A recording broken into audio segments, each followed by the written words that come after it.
Question है 47 question में देखिए क्वेश्चन क्या कह रहा है। तो 47 क्वेश्चन में क्वेश्चन कह रहा है कि how many moles of lead chloride, मतलब लेड क्लोराइड के मोल्स पूछ रहा है, कितने मोल्स जो है lead chloride that will be formed from the reaction between 6.5 gram of lead oxide and 3.2 gram of HCl। तो जब भी आपके पास रिएक्शन पूछे दो चीजों के बीच में, तो आपके पास एक बैलेंस केमिकल इक्वेशन होना चाहिए आपके दिमाग में।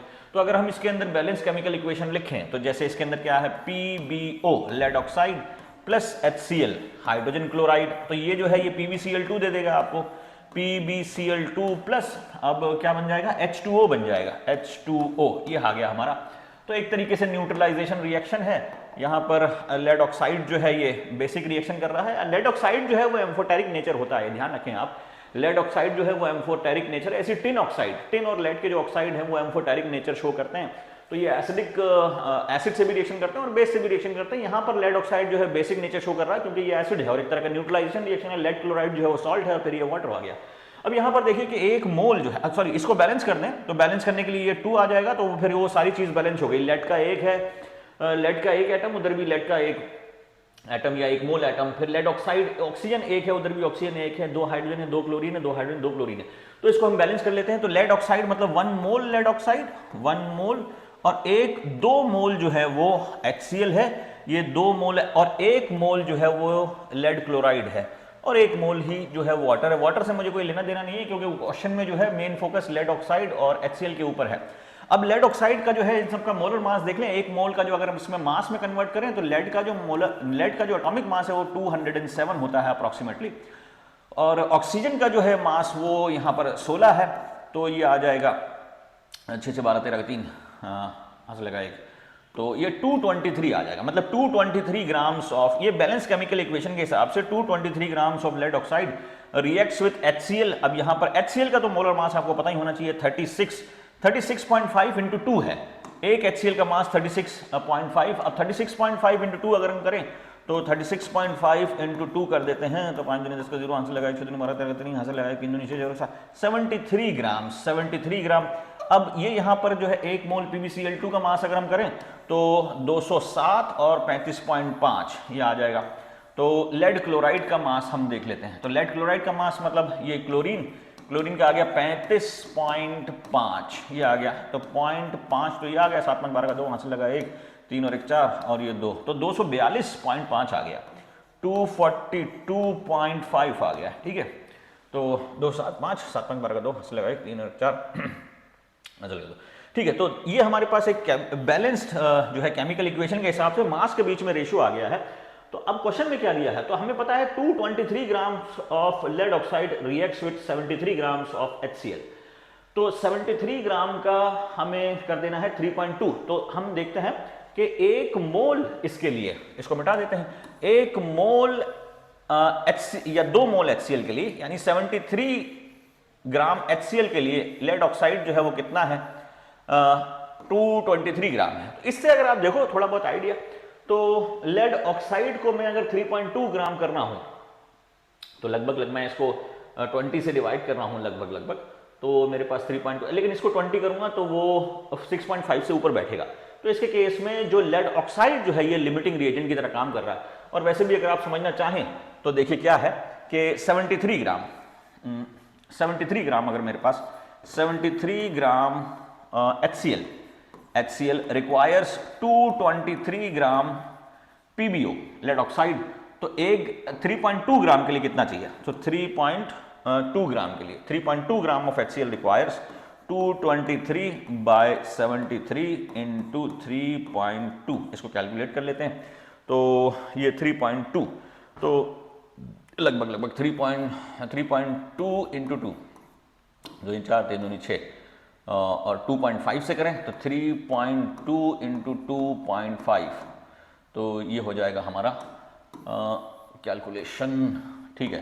तो ये आ गया हमारा 5 10 का 0 हासिल लगाए, 5 15 16 6 2 दूनी 4 3 दूनी 6, तो ये 0 6 4 10 का 0 हासिल लगाए, 6 और 2 8 हो गया, ठीक है। ये तो 80 हो गया, तो 2.3 मान लेते हैं हम इसको, अप्रॉक्सीमेटली 2.3, तो 2.3 ये आ जाएगा लगभग 2.3, अप्रॉक्सीमेट कैलकुलेशन कर रहा हूँ मैं, 23 23, ये 23 आ गया और ये लगभग 9 के आसपास आएगा। तो मतलब 3.2 ग्राम के लिए मुझे लगभग जो है वो 9 ग्राम लेड ऑक्साइड चाहिए था। तो अगर मेरे पास 2.3, तो मतलब अगर क्वेश्चन में गिवन क्या है, जैसे 2.3 ग्राम है, ये 2.3 ग्राम जो है HCl है, तो इसके लिए अप्रॉक्सीमेट वैल्यू मुझे चाहिए होती 9 ग्राम, अप्रॉक्सीमेट 9 ग्राम। तो मुझे तो बस आइडिया देखना है, कैलकुलेशन को फास्ट करने के लिए आपके पास बस आइडिया होना चाहिए, ताकि लिमिटिंग रिएजेंट और एक्सेस रिएजेंट कौन है झट से निकल जाए और उसके बेस पे आपका आंसर निकल जाए। तो इसके हिसाब से मैंने देखा, अगर मेरे पास 3.2 ग्राम, अगर 3.2 ग्राम HCl है जो क्वेश्चन में है, तो उसके हिसाब से मेरे पास 9 ग्राम जो है लेड ऑक्साइड होना चाहिए। लेकिन गिवन जो है वो 3.2 के लिए इन्होंने 6.5 ही दिया, मतलब 3.2 के लिए 9 ग्राम चाहिए था, लेकिन गिवन जो है वो 6.5 है, मतलब 9 ग्राम से कम है। तो lead oxide is acting as limiting reagent. अब लिमिटिंग रिएजेंट आने के बाद जो है वो इक्वेशन थोड़ी सिंपल हो जाती है। लिमिटिंग रिएजेंट ढूंढने तक जो है ये क्वेश्चन जो है बस थोड़ा सा मुश्किल रहता है। लिमिटिंग रिएजेंट जो है एक बार ढूंढ लेते हैं हम, उसके बेसिस पे फिर सारा प्रोडक्ट फॉर्मेशन जो है ना वो बनता है, क्योंकि limiting reagent is the reagent that limits the formation of product. तो लिमिटिंग रिएजेंट के हिसाब से मैं करूंगा, यहां पर ये है कि 223 ग्राम के लिए मेरे पास कितना है, 242 ग्राम। तो 223 ग्राम लेड ऑक्साइड, क्योंकि लिमिटिंग रिएजेंट जो है वही जो है प्रोडक्ट को डिसाइड करता है, क्योंकि यही खत्म हो जाएगा तो प्रोडक्ट बनना भी खत्म हो जाएगा। 242.5 ग्राम ऑफ PbCl2, तो 6.5 ग्राम कितना देगा? सो 6.5 ग्राम, 6.5 ग्राम, मैं दिखूं या ना दिखूं, क्वेश्चन दिखना चाहिए, मैं रहूं या ना रहूं। 6.5 ग्राम ऑफ PbO ये आपको कितना देगा? ये 242.5 बाय 223 इंटू 6.5, 223 इंटू 6.5 ग्राम, ये आपको मिलेगा क्या? PbCl2। इतना PbCl2 आपको मिलना चाहिए। तो इसको कैलकुलेट कर लेते हैं। 6.5, तो कैलकुलेशन थोड़ी सी वो है। 6.5 को अगर मैं करूं 10, 6 पन्ना 30, तो 6 चौक 24, 6 3 18, 6.5 या 65 इंटू 3, 5 6 15 का 5 ऐसे लेगा 1, 6 3 18, 18 को 19, 3.5 से करें, 3.5 6, ठीक है, तो 6.5 इंटू 35 अगर हम करें तो 5 25 का 5 हासिल लगे 2, 6 15 30, 30 और 2 32, 5 6 15 का 5 हासिल लगा 1, 18 18 19, तो 5 और 5 और 2 7, 9 और 3 बार का 2 हासिल लगा 1, 1 और 1 2, तो 227.5। अब ये 223 है, तो ये लगभग मैं मान लेता हूँ 32 के आसपास है, मैं इसे मान लेता हूँ लगभग 32 के आसपास, मैं इसे 32.5 के आसपास मैं इसे मान लेता हूँ। तो पॉइंट से पॉइंट गया, तो ये आ गया 2425, तो हमारा ये आंसर आ जाएगा 2425 डिवाइडेड बाय 325, ये आ जाएगा। तो ये अप्रॉक्सीमेट कितना आना चाहिए? ये तो डेसिमल, ठीक है, एक मिनट को, ये तो अच्छा, ये मोल्स पूछ रहा है, ठीक है। मोल्स के लिए फिर ये जो आएगा ये मास आएगा, ये जो आएगा ये मास ऑफ, हमने जो निकाला ये ग्राम निकाला, मास से मास निकाला, ग्राम से निकाला, तो मोल्स निकालने के लिए इसको फिर 242 से फिर डिवाइड कर देंगे, क्योंकि उसका 242.5, तो 242.5 ये तो कैंसिल हो गया, तो 1/325, 1/32.5 ये आ जाएगा, 1/32.5।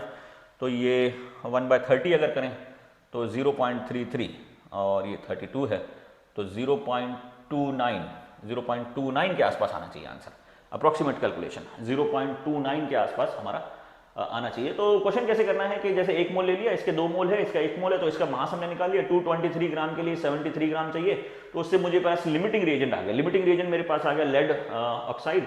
तो अब जो फॉर्मेशन ऑफ प्रोडक्ट है वो सिर्फ लेड ऑक्साइड पे ही डिपेंड करेगा, तो उसके हिसाब से जो है ये आंसर 0.029 आ जाएगा। ठीक है, तो बढ़ते हैं अपने नेक्स्ट क्वेश्चन पे।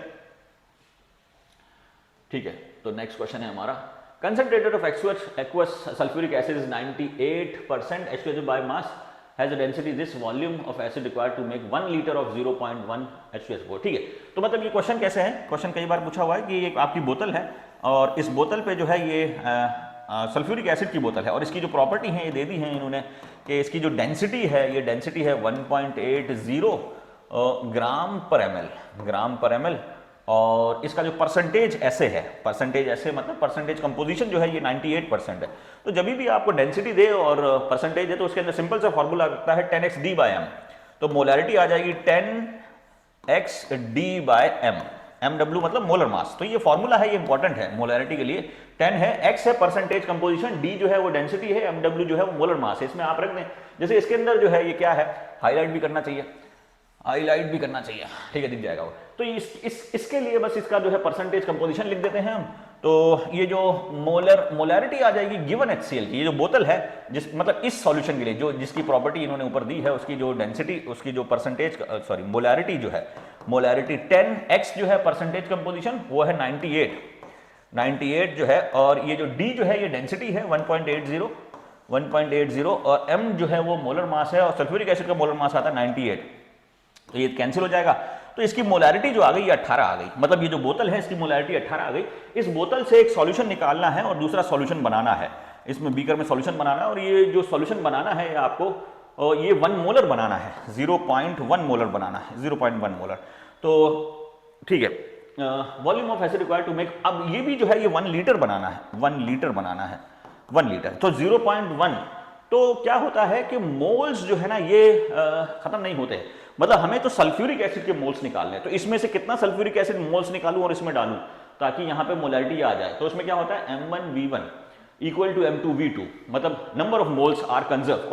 कॉन्सेप्ट ये है, यहां से कुछ मोल्स आपने सल्फ्यूरिक एसिड के निकाले, क्योंकि वॉल्यूम क्योंकि लगभग 100% सल्फ्यूरिक एसिड है, 98 का मतलब लगभग 100% सल्फ्यूरिक एसिड है। तो आप जो भी निकालोगे सल्फ्यूरिक एसिड, वो सल्फ्यूरिक एसिड के मोल्स ही होंगे। तो इसमें से कितना सल्फ्यूरिक एसिड निकालेंगे इसमें डालें, तो मतलब इसमें से सल्फ्यूरिक एसिड के कितने मोल्स निकाल के मैं इसमें डालूं ताकि मोलैरिटी इतनी हो जाए। तो सल्फ्यूरिक एसिड का मतलब M1V1 जो नंबर ऑफ मोल्स देते हैं, मोलैरिटी इनटू वॉल्यूम आपको नंबर ऑफ मोल्स देगा। तो conservation of number of moles का कॉन्सेप्ट है यहां पर कि M1V1 इक्वल टू M2V2। ठीक है, तो ये हमारे पास मोलैरिटी जो आ गई, ये आ गई 18। तो इसको सब हटा देते हैं। तो मोलैरिटी जो है बोतल की ये है 18 और इस 18 मोलैरिटी से मुझे दूसरी चीज बनानी है। ठीक है, तो इसके अंदर देखते हैं ये M1V1 equal to M2V2। Okay, तो ये आ गया हमारा M1V1 इक्वल टू M2V2। अब यहाँ पे जो वॉल्यूम दिया हुआ है 1 लीटर है, 1 लीटर है, तो इसको मैं ml के अंदर लिख लूंगा। यहाँ पे मोलैरिटी मेरी 18 है, तो 18 into 1000 इक्वल टू M2। अब M2 जो है मुझे निकालनी है, M2 जो है वो 0.1 है और वॉल्यूम मुझे निकालनी है, तो 0.1 और ये वॉल्यूम जो है V2 है, वॉल्यूम जो है ये V2, यही मुझे निकालनी है कि इस बोतल में से निकाल के कितना डालूं इसमें। तो ये 18 into 1000 बाय 0.1, तो ये आ जाएगा V2, ये आ जाएगा V2। तो 18 into 1000 into, एक मिनट, ये आ गया हमारा ये M1 कितना आ गया, M1 जो है ये मोलैरिटी है, तो ये आ गया 18। इसकी वॉल्यूम कितनी है, ये V1 इक्वल टू M2 जो है फाइनल बनाना है, वो बनाना है 0.1 और उसका वॉल्यूम है 1000 ml, उसका वॉल्यूम जो है 1000 ml है। तो V1 आ जाएगा हमारा 0.1 into 1000 बाय 18। अब 1000 बार 18 होता है, ये 55.55, ये तो आपको याद होना चाहिए क्योंकि कई बार आएगा ये नंबर 55.55 और 55.55 को 0.1 से मल्टीप्लाई करेंगे तो 5.55 आ जाएगा। तो आंसर इसके अंदर हो जाएगा C। ठीक है, 1000 बाय 18 जो है ये एक अच्छा जो है ये आपको कई बार जो है आपको मिलेगा। 1000 बटा 18 जो है ये आपको याद होना चाहिए, फ्रैक्शन जो है वो 55.55 आएगा। ठीक है, तो इसमें से जो है हमें जो गिवन जो सल्फ्यूरिक एसिड था उसकी हमने मोलैरिटी निकाल ली और उसका कितना वॉल्यूम मैं निकालूं, तो ये M1 जो है ये मैंने निकाल लिया है मोलैरिटी। अब इसका कितना वॉल्यूम मैं लूं, तो M1V1 इक्वल टू M2V2, इसके हिसाब से ये आ जाएगा 55.55। ठीक है, तो सिंपल सा क्वेश्चन था, ज्यादा टाइम इसके अंदर लगना नहीं चाहिए था आपको। ओके, नाउ नेक्स्ट क्वेश्चन है जो है हमारा 49 question. The mass of carbon anode consume given only carbon dioxide in the production of 270 kg of aluminum metal from the bauxite by the Hall's process। Okay, तो ये जो है हमारा halls process है। हॉल्स प्रोसेस के बाद कितने question बच गए। ओके, हॉल्स प्रोसेस में देखिए क्या है, ये जो रिडक्शन है, तो carbon dioxide the mass in the production of 270 gram of bauxite. अब देखिए बॉक्साइट के जो है Al2O3 है, Al2O3, इसको जो है मैं carbon as a reducing agent use करते हैं, कार्बन में जो है वो ग्रेफाइट यूज करते हैं इसके अंदर। तो आपको इस रिएक्शन से पता लग जाएगा Al2O3 सॉरी Al2, तो इस रिएक्शन से आपको पता लग जाएगा कि एल्यूमिनियम जो है वो इतना महंगा क्यों है, क्योंकि इसमें ग्रेफाइट यूज होता है और ग्रेफाइट जो है CO2 बनकर निकल जाता है। तो अब इसको बैलेंस कर लें तो ये आ जाएगा एल्यूमिनियम प्लस CO2, ये इसको बैलेंस कर लेते हैं, जो 2 हो गया, 2 एल्यूमिनियम। अब कार्बन जो है वो 1 है, सॉरी 2 से मल्टीप्लाई कर देते हैं, 3 दूनी 6 हो गया, और इसको हम ले लेते हैं 3, ठीक है। तो ये बैलेंस हो गया, तो ये कितना हो गया, ये हो गया आपका 3, तो एल्यूमिनियम हो गया हमारा 4, एल्यूमिनियम हो गया हमारा 4, ये हो गया। तो ये हमारा हो गया balance, twice Al2O3 plus 3 carbon, तो 4Al प्लस, ठीक है, बैलेंस है, 4 एल्यूमिनियम 4 एल्यूमिनियम है, 6 ऑक्सीजन है 6 ऑक्सीजन है, और 3 कार्बन 3 कार्बन। इसके हिसाब से देखिए मास के हिसाब से, अब Al2O3 का मोलर मास सबसे ज्यादा निकाल लेते हैं, Al2O3। अब एल्यूमिनियम का जो मास है वो 27 इंटू 2 प्लस 16 3 48, तो 7 दूनी 14 4 हासिल लगा 1 2 4 54 प्लस 48, तो ये हो गया 8 4 12 का 2 हासिल लगा 1 5 4 9 और 1 10, 102 हो गया। अब 102 इंटू 2 हो गया 102, क्योंकि 2 मोल है, 1 मोल का मास जो है 102, 2 दूनी 4 0 और 2 एकम 2, तो ये 204 हो गया। तो 204 ग्राम के लिए आपको कार्बन चाहिए, कार्बन का मास जो है वो 12 होता है, तो 12 3 36 36 ग्राम हो गया, और द प्रोडक्शन ऑफ 270, ठीक है, the mass of carbon anode, ठीक है। तो उससे हमें फिर ये हमें 240 एल्यूमिनियम मेटल, ठीक है। तो ये कितना मिल जाएगा 27 इंटू 4, तो 27 इंटू 4, तो 7 28 का 8 हासिल लगा 2 4 दूनी 8 8 और 10, 108 ग्राम मुझे ये मिल जाएगा। अब मेरे पास ये आ गया कि भाई 36 ग्राम जो कार्बन जो है वो मुझे 108 ग्राम एल्यूमिनियम देता है, तो 270 केजी एल्यूमिनियम के लिए फिर मुझे कितना चाहिए। तो यहाँ तो ग्राम ग्राम का रेशियो है, अगर मैं केजी में करूंगा तो मैं ये भी कर सकता हूँ कि 36 केजी, दोनों तरफ मैंने सेम यूनिट ले ली, 36 kg is equals to 108 kg of aluminium, ये आ गया। अब इस कैलकुलेशन के बेस पे आने के बेस पे एक बार रिलेशन बन जाएगा, फिर आपका कैलकुलेशन जो है वो सिंपल है, और उसके बेस पे आप काटापीटी करके फाइनल आंसर मिल जाए। बहुत सारे फोटो खींच रहे हैं, मीडिया बहुत ज्यादा खड़ा हुआ है पीछे मेरे, ठीक है। तो ये कर लेते हैं, तो यहाँ पर ये आ गया कि 108 ग्राम 108, ठीक है, मैं नहीं दिख रहा हूँ कोई बात नहीं, 108 ग्राम 108 केजी मान लेते हैं, ठीक है, बड़ा बड़ा लिखेंगे 108 केजी, हट जाओ, ठीक है, यही लेते हैं 108 K G aluminium requires 36 K G CO2, 36 K G carbon, sorry 36 K G carbon anode, so 1 K G aluminium requires 36 by 108, तो 270 केजी, यहीं पे कर देते हैं काटापीटी, 270 केजी कितना चाहिए, 270 केजी, तो इसको 270 से मल्टीप्लाई कर दे, 270।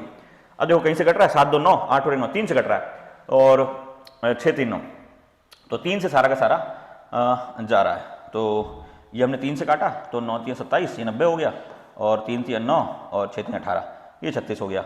अब 36 से 36 कैंसिल हो गया, ठीक है, तो सीधा सा आंसर, ठीक है। वैसे लगने को लग रहा था क्या टिपिकल क्वेश्चन है, लेकिन ये टिपिकल नहीं है क्वेश्चन, ये सिंपल सा क्वेश्चन था, ज़्यादा टाइम इसको में नहीं लगना चाहिए था। ओके 90, ठीक है, हाईलाइट बढ़िया से करता है 90, तो 90 ग्राम या 90 केजी हो जाएगा वो। ये क्वेश्चन 49। अब नेक्स्ट क्वेश्चन हमारा 50 क्वेश्चन 50 तोला क्वेश्चन आ गया, 50th क्वेश्चन आ गया। तो मतलब ये है, क्वेश्चन के अंदर देखें क्या है, हेबर्स प्रोसेस है।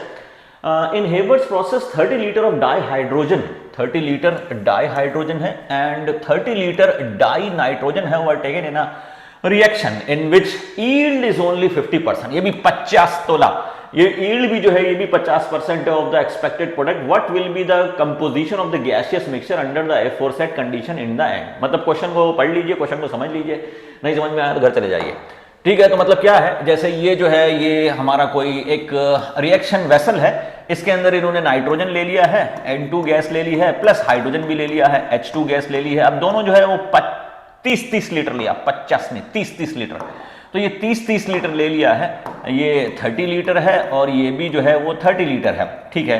क्वेश्चन इसके अंदर ये है, क्वेश्चन क्या है, क्वेश्चन ये है कि आपको एक लिमिटिंग रिएजेंट ढूंढना है, और लिमिटिंग रिएजेंट ढूंढने के बाद फिर आपको प्रोडक्ट बताना है कितना बनेगा, और उस प्रोडक्ट का 50% कर देना है। क्वेश्चन ये है, कॉन्सेप्ट ये है। तो पहले तो इसके अंदर जो है हम हेबर्स रिएक्शन के अंदर जो हेबर्स जो प्रोसेस है उसको पढ़ लेते हैं। हेबर्स प्रोसेस क्या है, जैसे N2 Haber's process, N2 gas plus H2 gas, N2 gas plus H2 gas, ये एक रिवर्सिबल रिएक्शन है। इसके अंदर आयरन एज अ कैटलिस्ट और मोलिब्डेनम एज अ प्रोमोटर होता है। कैटलिस्ट क्या करता है, एक्टिवेशन एनर्जी को कम कर देता है। कैटलिस्ट ईल्ड को चेंज नहीं करता, बस एक्टिवेशन एनर्जी को कम कर देता है। और जो है प्रोमोटर जो है वो कैटलिस्ट के एक्शन को थोड़ा सा एनहांस करता है। तो ये हेबर्स प्रोसेस है। ध्यान रहे, हेबर्स प्रोसेस जो है वो अमोनिया का प्रोसेस है। कॉन्टैक्ट प्रोसेस जो है वो सल्फ्यूरिक एसिड का प्रोसेस है। ओसवाल्ड्स प्रोसेस जो है वो नाइट्रिक एसिड का प्रोसेस है। वो मैं धीरे धीरे आपको याद करा दूंगा। आपको बस जो है इनग्रेस को जो है सब्सक्राइब कर लेना है, इनग्रेस के साथ बने रहना है और इनग्रेस को लाइक करना है। और थोड़ी देर में हम पैसे ही मांगेंगे इसके, ठीक है, तो वो पैसे ही भेजने। ठीक है, तो ये आ गया हमारा 3H2, तो ये आ गया NH3, ये NH3 आ गया, 2NH3 ये गैस आ गया। ठीक है, तो ये हमारा पूरा जो रिएक्शन बैलेंस है N2 है और हाइड्रोजन जो है वो 6 है। अब इसके अंदर आप देखोगे कि इसके अंदर जो है अगर मैं मोल लूं तो इसके अंदर 1 मोल नाइट्रोजन और 3 मोल जो है वो हाइड्रोजन और 2 मोल जो है ये अमोनिया बनता है। अब आपको पता है अंडर स्टैंडर्ड कंडीशन जो मोल्स का रेशियो है वही वॉल्यूम का रेशियो हो जाता है, because equal number of moles contains equal volume of the gases, या equal volume of the gases contains equal number of moles या मॉलिक्यूल्स ऑफ द गैसेज। तो ये वॉल्यूम का रेशियो भी यही होगा। मतलब अगर ये 1 लीटर है तो ये 3 लीटर हो जाएगा और ये जो हो जाएगा 2 लीटर बनेगा। ठीक है, ये तो मेरा स्टैंडर्ड इक्वेशन है। अब इन्होंने दिया क्या क्या है, दिया जो है ये दोनों को 30-30 लीटर दे दिया। दोनों को जो है ये नाइट्रोजन भी जो है ये 30 लीटर दे दिया है और ये हाइड्रोजन जो है वो भी 30 लीटर दे दिया है। तो ये ध्यान रहे, अगर दो जो है दोनों रिएक्टेंट इक्वल क्वांटिटी में ले लें तो स्टोक्योमेट्रिक में जिसकी ज्यादा क्वांटिटी यूज हो रही है वो पहले खत्म हो जाएगा। मतलब ये है कि ये तो कम खत्म हो रहा है, ये ज्यादा खत्म हो रहा है, लेकिन दोनों को बराबर ले लिया तो ये जल्दी खत्म हो जाएगा। तो ये हमारा अगर इक्वल वॉल्यूम लिया है, अगर इक्वल वॉल्यूम लिया है दोनों रिएक्टेंट का, तो जिसका मोल्स ज्यादा है वो लिमिटिंग रिएजेंट बन जाएगा, वो जल्दी खत्म हो जाएगा। तो यहां पर हमारा जो लिमिटिंग रिएजेंट है वो हमारा हाइड्रोजन है। मतलब हाइड्रोजन जो है इस रेशियो के हिसाब से देखें, अगर हमें इस रेशियो के हिसाब से देखूं तो हाइड्रोजन 3 खत्म हो रहा है तो नाइट्रोजन 1 ही खत्म हो रहा है। तो हाइड्रोजन अगर 30 लीटर खत्म हो रहा होगा, तो अगर हाइड्रोजन 30 लीटर खत्म हो रहा होगा तो जो नाइट्रोजन जो है ये 10 लीटर ही खत्म होगा, 10 लीटर ही खत्म होगा। अब इसके हिसाब से क्या है, अब जो रिएक्शन की जो ईल्ड है, रिएक्शन की जो ईल्ड है, रिएक्शन की जो एफिशिएंसी है वो 50% ही है। मतलब ये है कि 30 लीटर आपने लिया है, 30 लीटर में से ये 50% ही खत्म होगा। 30 लीटर में से ईल्ड जो है उसकी 50% ही है। मतलब एफिशिएंसी जो है वो रिएक्शन की 50% है। तो मतलब इस 30 में से सिर्फ 15 ही खत्म होगा। तो 30 में से तो 30 अगर ये खत्म होता तो ये 10 खत्म होता। तो अगर ये 15 खत्म हो रहा है तो ये इसका लेस देन 3 टाइम्स, मतलब 1:3 का रेशियो, वो रेशियो सेम चलेगा। तो ये अगर ये 15 खत्म हो रहा है तो ये 5 ही खत्म होगा, 5 लीटर। मतलब अब जो रिएक्शन होगा वो कंडीशन के हिसाब से, जो गिवन कंडीशन है उसके हिसाब से रिएक्शन सिर्फ इनके बीच में होगा। क्योंकि कंडीशन मेरे पास एक तो ये है कि 50% ईल्ड है और दोनों का जो अमाउंट है वो 30-30 लीटर है। तो हमें पता है 30 लीटर हाइड्रोजन के लिए 10 लीटर ही नाइट्रोजन चाहिए, लेकिन उसका भी 50% ही हो रहा है। मतलब 30 लीटर का भी पूरा यूज नहीं हो रहा, 50% यूज हो रहा है। तो इसका 50% 15 हो गया और उसका भी 50% जो है ये 5 हो गया। अब इसके हिसाब से अमोनिया कितना बनेगा, देखो क्या है, अगर ये 3 लीटर होता है तो ये 2 लीटर बनता है। तो अगर ये 30 लीटर बनेगा तो ये 20 लीटर बनेगा। ठीक है ना, हमने बस 10 से मल्टीप्लाई कर दिया। 1:3:2 का रेशियो है तो इसको पहले 10 से मल्टीप्लाई कर दिया तो 10, 30 और 20 बन जाएगा ये 20 लीटर। अगर 100% रिएक्शन होता, मतलब रिएक्शन जो है वो अगर 100% होता तो ये 10, 30 और 20 बनता, लेकिन रिएक्शन 50% ही है तो 20 का ये 10 ही बनेगा, 10 लीटर ही बनेगा। तो मतलब ये हमारा बन गया। तो रिएक्शन मिक्सचर में मतलब 15 लीटर खत्म हो गया, 5 लीटर ये खत्म हो गया और 10 लीटर अमोनिया बनके तैयार हो गया। तो रिएक्शन मिक्सचर अब जो मेरा बचा, मतलब इसके अंदर बाद जो रिएक्शन होगा इसमें 10 लीटर तो अमोनिया बन गया, 10 लीटर जो है अमोनिया बन गया, 10 लीटर्स अमोनिया। ढंग से लिख लिया करो भैया, ढंग से लिखते नहीं हो, बच्चों को परेशानी होती है। 10 लीटर जो है वो अमोनिया बनेगा, 10 लीटर अमोनिया बनके तैयार हो गया। इस 30 में से 15 लीटर हमारा ये बच जाएगा, 15 लीटर हमारा ये बच जाएगा और इस 30 में से सिर्फ 5 ही खत्म हुआ तो ये 25 लीटर हमारा लगभग ये बच जाएगा, 25 लीटर। तो ये हमारे उसके हिसाब से हमारा ऑप्शन बच जाएगा। मतलब 10 लीटर अमोनिया बनेगा, हाँ ठीक है 10 लीटर अमोनिया बनेगा, 10 लीटर, 25 लीटर नाइट्रोजन बच जाएगा, 25 लीटर नाइट्रोजन बच जाएगा। ठीक है, 25 लीटर नाइट्रोजन बच जाएगा और 25 लीटर नाइट्रोजन बच गया और 15 लीटर जो है वो हाइड्रोजन बच जाएगा, 15 लीटर जो है ये हाइड्रोजन बच जाएगा, 15 लीटर हाइड्रोजन बच जाएगा। तो ये रिएक्शन है। रिएक्शन के अंदर कॉन्सेप्ट थोड़ा सा ट्रिकी क्वेश्चन था, ज्यादा मुश्किल नहीं था। अगर आपके कॉन्सेप्ट क्लियर, मतलब ये जो क्वेश्चन है स्टोक्योमेट्रिक और परसेंटेज यील्ड को बना के दिया गया है, तो सिंपल सा, ज्यादा डिफिकल्ट क्वेश्चन नहीं था।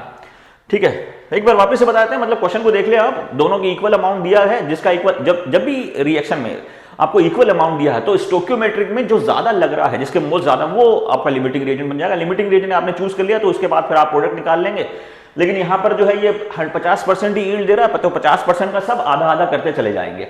मतलब ये 10 होता तो ये 30 होता तो ये 20 बनता, लेकिन 50% यील्ड है तो ये 20 का 10 बन गया, ये 30 का 15 हो गया, और ये 10 का 5। अभी रिएक्शन इनके बीच में होगा, 5 लीटर नाइट्रोजन खत्म, 15 लीटर हाइड्रोजन खत्म, और 10 लीटर अमोनिया बनके तैयार। अब ये भी गैस है तो 10 लीटर तो गैस अमोनिया हो गया। ठीक है, ये 30 में से, क्योंकि 30 लिए थे दोनों, 30 में से 5 खत्म हो गया तो 25 बच गया, और ये 30 में से 15 खत्म हो गया तो 15 बच गया। उसके हिसाब से ऑप्शन मेरा आ गया ये। ठीक है, तो ज्यादा मुश्किल क्वेश्चन नहीं था ये। ठीक है, नेक्स्ट क्वेश्चन की तरफ बढ़ते हैं। नेक्स्ट क्वेश्चन हमारा 51 क्वेश्चन, 51 क्वेश्चन। तो इसके अंदर ये हमें दिया हुआ है, रिएक्शन ही दिया हुआ है। In this reaction 4 ammonia and 5 oxygen. ये जो इक्वेशन है ये इंपॉर्टेंट है, ये आपको याद करनी पड़ेगी। कुछ इक्वेशन जो है वो इंपॉर्टेंट है, आप उस इक्वेशन को याद कर लो। देखो क्या है, ऑक्सैलिक एसिड और प्लस MnO4, वो इक्वेशन इंपॉर्टेंट है, प्लस KMnO4 प्लस सल्फाइड, वो रिएक्शन इंपॉर्टेंट है, और एक और जो रिएक्शन आपको कराई वो इंपॉर्टेंट है, और एक ये रिएक्शन इंपॉर्टेंट है। ठीक है, तो वो रिएक्शन जो है, जो इंपॉर्टेंट रिएक्शन है, उसको आप कॉपी में अलग से लिख लिया करिए। जो इंपॉर्टेंट, जो आपको याद नहीं हो रही है, उसको कॉपी में अलग से लिख लिया करिए, और उसके बाद जो है उसको कभी कभी देख लिया करिए, तो आपको याद हो जाएगी, वो हैंडी हो जाएगी आपके लिए। ठीक है, तो 4 अमोनिया प्लस 5 ऑक्सीजन, तो ये आपको नाइट्रोजन ऑक्साइड देता है, nitrogen monoxide plus water. When 1 mole of ammonia and 1 mole of O2 are made to react to completion. तो मतलब इसके लिए पूछ रहा है कि अगर एक मोल है, तो इक्वेशन पहले लिख लेते हैं। 4NH3 gas plus 5O2 gas plus 4NO gas plus 6H2O litre, ये वाटर आ गया। ठीक है, अब ये 4 होता है तो ये 5 है तो वो 4 बनेगा। मतलब देखो क्या है, सिंपल सा आप देखो कॉन्सेप्ट, देखो क्या है कि अगर ये 4 है तो ये भी 4 है, मतलब इसके बीच में तो 1:1 का रेशियो है। और पूछा क्या है, 1 mole of ammonia and 1 mole of O2 are made to completion. ठीक है, 1 mole of H2O is produce 1 mole of NO। ठीक है, तो 1 मोल अमोनिया लिया है, तो अगर इसने 1 मोल लिया है तो ये 1 मोल ही बनेगा, ऑब्वियस है। ठीक है ना, सिंपल सा है। 1, क्योंकि इसके और इसके बीच में 4:4 का रेशियो, मतलब 1:1 का रेशियो है। ठीक है, 1 मोल ऑफ अमोनिया। अच्छा, फिर ये भी है कि लिमिटिंग रिएजेंट देखना है। ठीक है, 1 मोल अमोनिया और 1 मोल O2, उसके हिसाब से लिमिटिंग रिएजेंट देखना है। ठीक है, तो मैंने आपको बताया कि जो अगर इक्वल लिया है, यहां पर भी देखो क्या है, इक्वल लिया, 1 मोल अमोनिया और 1 मोल O2। ठीक है, इक्वल लिया है, तो स्टोक्योमेट्री में जो ज्यादा लग रहा है वो जल्दी खत्म हो जाएगा, मतलब ऑक्सीजन जो है वो लिमिटिंग रिएजेंट हो गया। अब आपका इसके साथ कोई लेना देना नहीं है। ठीक है, अब आपका लेना देना है इसके साथ, 5 के साथ, क्योंकि ये लिमिटिंग रिएजेंट हो गया। तो अगर आप इक्वल अमाउंट ले रहे हैं, कंडीशन में आपको इक्वल क्वांटिटीज दी हुई हैं, तो स्टोक्योमेट्रिक में, बैलेंस केमिकल इक्वेशन में जिसके ज्यादा मोल्स लग रहे हैं वो जल्दी खत्म हो जाएगा। ठीक है, और वही हमारा लिमिटिंग रिएजेंट हो जाएगा। तो मतलब ये अगर 5 पे 4 दे रहा है, अगर 5 ऑक्सीजन जो है वो 4 NO देता है, 4 NO देता है, तो 1 O2 कितना देगा, 1 मोल O2 कितना देगा, तो 4/5 × 1, तो ये आ जाएगा 0.8 NO देगा, 0.8 NO देगा। यहाँ पे कुछ क्वेश्चन ऑप्शन नहीं है। ठीक है, all the oxygen will be consumed. ठीक है, ऑक्सीजन तो सारा कंज्यूम हो जाएगा। ठीक है, मेड टू रिएक्ट, तो ये हमारा नहीं है। फिर H2O कितना बनेगा, अब ये फिर वापस है, तो H2O बनेगा मेरा, तो NO का तो ऑप्शन नहीं है। ठीक है, NO का ऑप्शन नहीं है। फिर देखते हैं कि 5 है तो ये बनता है 6, क्योंकि ऑक्सीजन से इसलिए कोरिलेट कर रहा हूं क्योंकि ऑक्सीजन मेरा लिमिटिंग रिएजेंट हो गया, क्योंकि अगर इक्वल अमाउंट दिया है तो स्टोक्योमेट्रिक में जो ज्यादा अमाउंट में लग रहा है वो जल्दी खत्म हो जाएगा। ठीक है, तो वो 6/5, तो ये आ जाएगा 12×5 = 60, 1.2, तो 1.2 मोल्स वाटर बनेगा, तो वो भी ऑप्शन में नहीं है। ठीक है, all the ammonia will be consume, तो फिर ये all the oxygen will be consume, क्योंकि ऑक्सीजन जो है वो लिमिटिंग रिएजेंट ही है। ठीक है, ऑक्सीजन जो है ये लिमिटिंग है। हालांकि सिंपल सा क्वेश्चन था, आपको करते ही कर देना चाहिए, लेकिन फिर भी कभी कभी क्वेश्चन अगर बहुत ईजी लग रहा है आपको, तो उसको आप 1 या 2 बार देखें ताकि आपसे गलती ना हो जाए। ठीक है, ऑल द ऑक्सीजन। तो ठीक है, इसके अंदर ये है कि इक्वल अमाउंट दिया हुआ था, तो जो ज़्यादा लग रहा है वो जल्दी खत्म हो जाएगा, ठीक है। लेकिन फिर भी मैंने क्वेश्चन को चेक करा है, बैलेंस करने के बाद क्वेश्चन को देखा है, कहीं इतना ज़्यादा भी आसान क्वेश्चन है तो हमसे गलती ना हो जाए, ठीक है। तो ऐसा आपको करके चलना है। तो ये 52 question, 52 question. Liquid benzene C6H6 burns in oxygen according to the equation दे दी गई है। How many litres of O2 at STP are needed to complete combustion of 39 gram of liquid benzene, ठीक है। तो STP पर है। अब देखो यहां पर ये जो है ये लिक्विड है, ये गैस है, ये गैस है और ये भी गैस है। तो मतलब ये है कि 2 मोल बेंजीन के लिए 15 लीटर जो है वो ऑक्सीजन चाहिए। तो 2 मोल बेंजीन, मतलब बेंजीन का जो है वो पहले मोलर मास देख लेते हैं। C6H6 है तो C6H6 तो मतलब ये हो गया 12 छंग 72 प्लस 6 तो ये हो गया 78। तो 78 इज द मोलर मास। लेकिन 78 के भी 2 मोल्स हैं, तो 78 इंटू 2 8 दूनी 16 6 यहां से लगा 7 दूनी 14 15, मतलब 156 ग्राम के लिए 156 ग्राम के लिए ऑक्सीजन जो है ये आपको चाहिए 15 litre. So 156 gram of benzene C6H6 requires कितना 15 लीटर 15 लीटर्स ऑफ O2। तो 39 ग्राम के लिए कितना चाहिए, बस वो करना है। तो 39 ग्राम, पेन चेंज कर लेता हूं, हाँ थोड़ा टाइम लगाऊंगा। 39 ग्राम ऑफ बेंजीन C6H6, इसके लिए ऑक्सीजन कितना चाहिए, तो 15/156 इंटू 39 ये आ गया। तो ये आ जाएगा लगभग 39 इंटू 74 के आसपास, ठीक है। तो 39 ग्राम ऑफ लिक्विड बेंजीन, तो ये पर ग्राम आ गया और 39 ग्राम की। इसको देखो कहते हैं 6 5 11 और 12 9 और 3 12, 3 से चला जाएगा। तो 3 पंजे 15 और 3 दूनी 6, 3 एकम 3 3 3 9, तो अब ये हो जाएगा 5 और 2 7 और ये 13, ठीक है। तो अब ये नहीं जाएगा, तो 15 इंटू 13 कर लेते हैं इसको। 15 इंटू 13 तो 5 से 15 का 5 ऐसे लगा, 1 3 कम 3 4 5 कम 5 1 कम 1 तो 5 5 4 9 195 इंटू 52, तो ये हो जाएगा 39 gram of liquid benzene 15 litre STP। तो 156 के लिए 15 लीटर तो 39 ग्राम के लिए 39, ठीक है। तो 5 6 15 और 3 दूनी 6 3 कम 3 3 3 9, तो 15 इंटू 13 तो 5 से 15 का 5 चलेगा 3 3 एकम 3 3 एकम 3 5 3 कम 3 4 5 एकम 5 और एकम 1 5 5 4 9 159, तो ये हो गया 11.2 लीटर।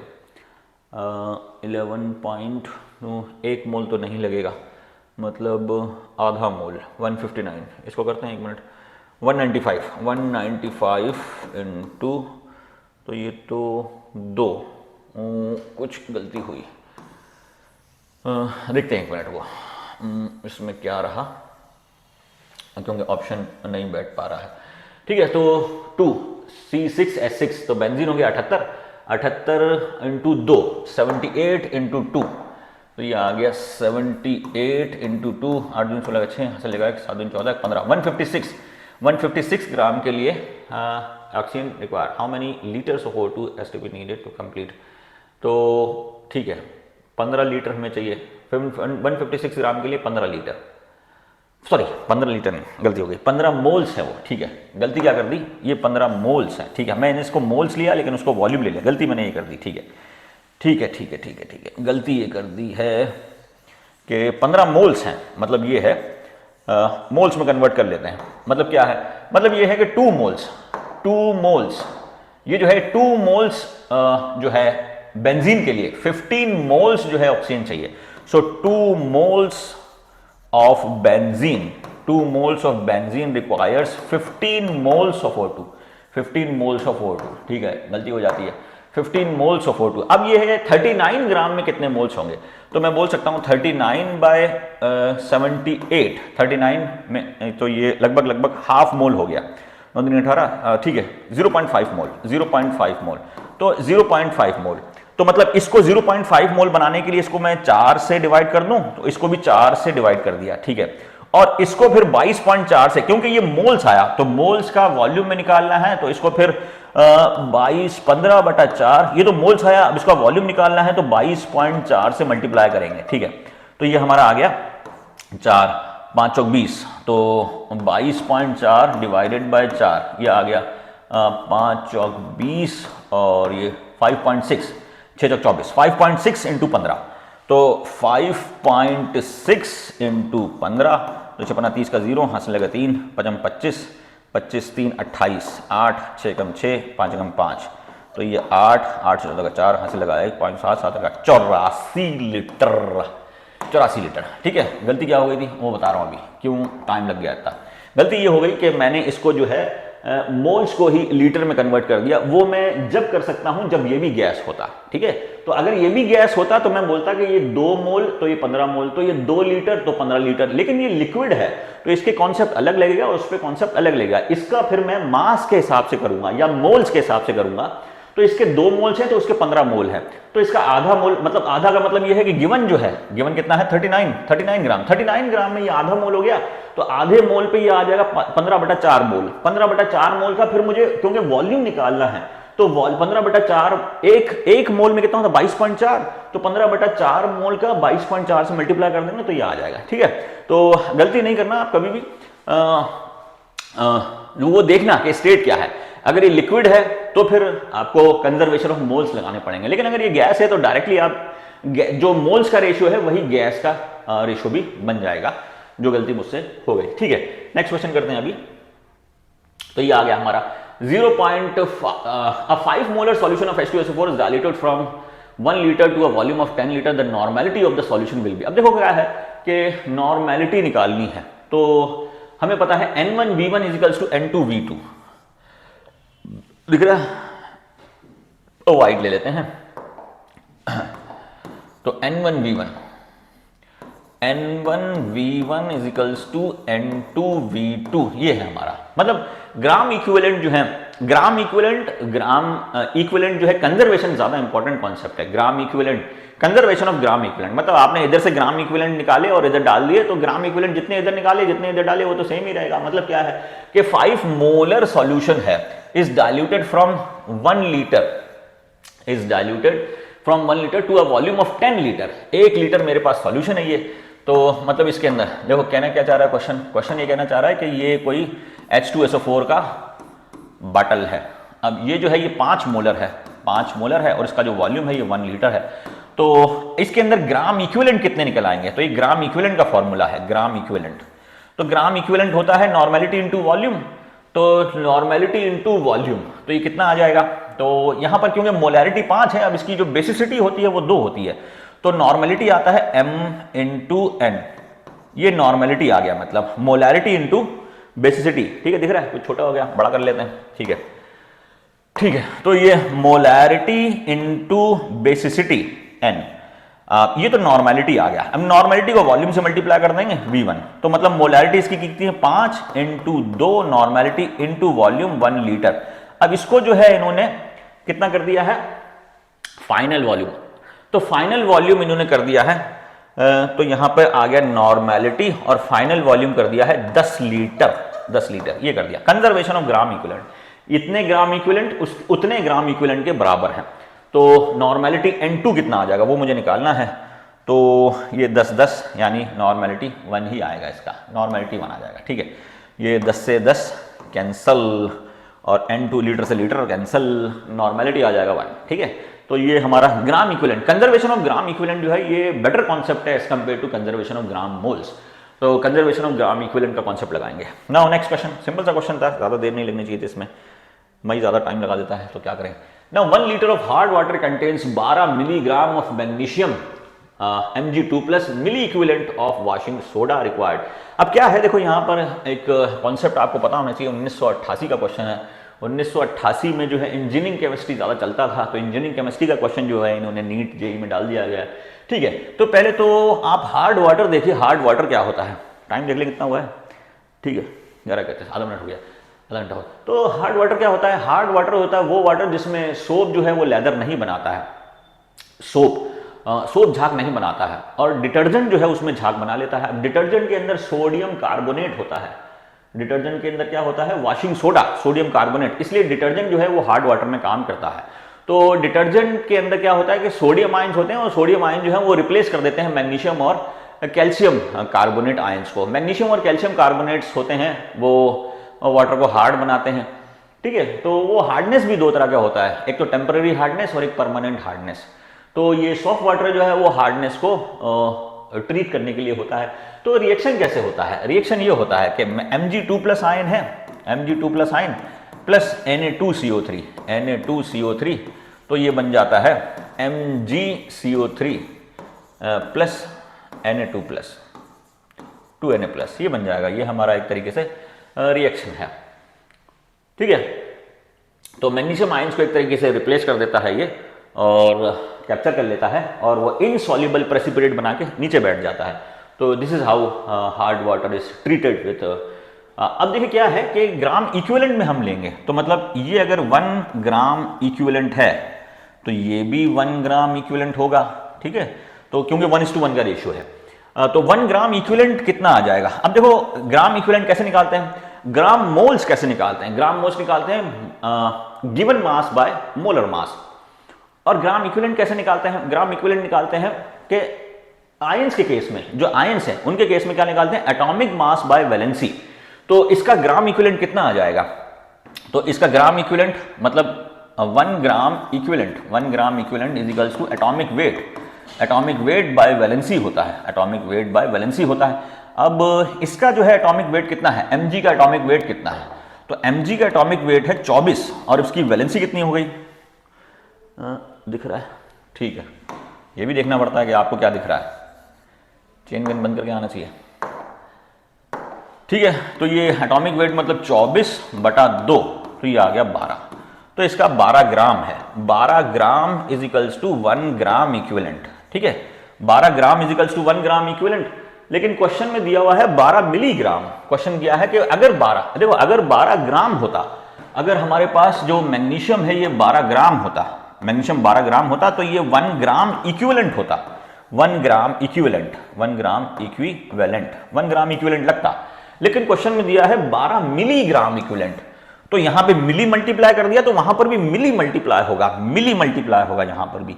तो 12 मिलीग्राम, धांसू sir, 12 milligram equivalent, 12 milligram equivalent, 12 milligram equivalent. तो इधर भी 1 ग्राम, बल मिलीग्राम, सॉरी 1 मिलीग्राम, मिली से मिली लगेगा, 1 मिलीग्राम इक्विवेलेंट ये लगेगा, 1 मिलीग्राम इक्विवेलेंट।